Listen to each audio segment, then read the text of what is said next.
All right, folks, welcome back. And in the next segment, we're going to do the road to the White House one final time. It'll be the 10th installment, and we're going to talk about the possible presidential candidacy, easy for me to say, of Senator Marco Rubio with our discussion with Michael Barone when we come back. But first, I want you to hear something from the Charlie Rose Show yesterday. Hillary Clinton on with Charlie Rose, and watch. President? Well, What would be a compelling influence? it would be wholly personal. It would be that I'm about to have my first grandchild, which I'm thrilled about. I can't wait. I want to see what that feels like. I'm not going to skip over it. I want to really be present as I meet this, new person in our family.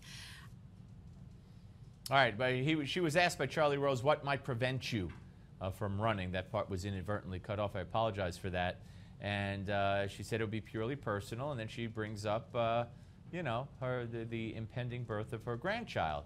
And I told you that the grandchild issue would be thrown around and used politically wherever and whenever possible. And now it's being used as a possible, well, if I don't run, it might be because I'd rather be a full-time grandmother. Now, I'm sure, like any grandmother, she's going to be thrilled to be a grandmother. Whole grandmothers and grandfathers are thrilled to be grandparents. But I don't think, I'd be shocked even if she said that was the reason, if she decides not to run, how many people are really going to believe it's because she is now a full-time grandmother? I'm sorry. I just don't see it. There could be a million reasons. That could be a consideration. But I just don't see her sitting at home and babysitting full-time for the child while Chelsea's out working or whatever and deciding not to run for president as she stands on the doorstep of making history. So anyway, I just want to keep a score every time, not I bring up the grandchild, every time she brings up the grandchild. And it's been brought up before. I just thought I would keep track of it for you. Now I want you to take a look at Matt Lauer, to give a listen to Matt Lauer. Watch. There was so much fanfare after his release. The president met in the Rose Garden with Sergeant Bergdahl's parents. Top military officials were quoted as saying they didn't think he would face any major punishment, and then the criticism started. And then the controversy started. Now there's a full-fledged investigation. Do you think the military is succumbing to public pressure on this? Yeah, Matt, the military succumbing to public pressure. Have you seen the note in the New York Times that Bergdahl left, that he was ashamed of being an American? Did you see the emails allegedly sent to his father, and then his father saying, follow your conscience, when he says he wanted to leave and desert? Are you kidding me?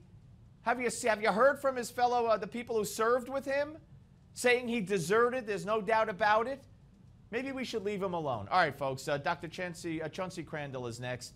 When we come back, we'll have the road to the White House. But first, the good doctor is going to talk about patterns of cholesterol right here. Don't go away.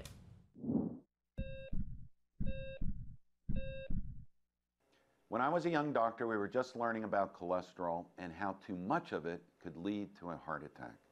We learned that there were three types of cholesterol: LDL cholesterol, which was bad; HDL cholesterol, which was good; and triglycerides. Now we know that not all bad cholesterol is the same. We learned that bad LDL cholesterol is comprised of two different types. One type is called pattern A, and the other type is called pattern B. And it's very important for you to know the type that you have. Feel free to pause the video and get a pencil to make notes. Pattern A LDL cholesterol is fluffy and bounces off the wall of your coronary arteries without damaging them. Pattern B LDL cholesterol is small and pellet-like and embeds into the walls of your coronary arteries, causing damage. To learn what pattern you have, you must ask your doctor for a blood test that is known as an advanced lipid screening test. Most of the time, doctors will not order it, but this is an important, state-of-the-art cardiology test, and research shows that this information is key to determining who is at the highest risk for a heart attack. If it does turn out that you have the deadly pattern B type of bad cholesterol, don't despair. I found that taking 500 to 2,500 milligrams of vitamin B3 or niacin can change a harmful pattern B LDL cholesterol to a pattern A cholesterol. In this Heart Health Minute, I told you about milligrams of vitamin B3 or niacin can change a harmful pattern B LDL, but there are other very important tests you need to know about as well. Since most of you are already reading my book, The Simple Heart Cure, I want you to go to Chapter 10 and read about the other must-have tests you should ask your doctor about if you are over the age of 50. Get your copy of Dr. Crandall's best-selling book, The Simple Heart Cure, for just $4.95 with this special offer. Go to www.simpleheartbook.com. Get your copy of Dr. Crandall's best-selling book, The Simple Heart Cure.